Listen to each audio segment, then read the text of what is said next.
Haleluya. Ninayo furaha isiyo na kifani.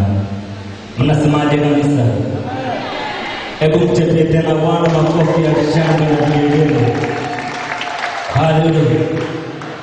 Maandiko yanasema katika kitabu cha Zaburi 133, nasema tazama jinsi ilivyo vema na kupendeza ndugu kukaa pamoja kwa mmoja, ni kama mafuta mazuri kichwani yashukayo kutoka ulimi mpaka mwisho wa vazi.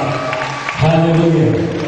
Biblia inasema kwamba na ndiko katika umoja, ndugu kukaa kwa umoja, ndiko zitokako baraka na uzima tele.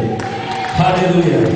Ninamshukuru Mungu kwa umoja wenu ambao umeonyesha, ambao umoja huu ndio umepelekea kwamba hata baba yetu kule tunaona kwamba akishuhudia matendo makuu, akileta message kwamba kule ishara muujiza zinatendeka.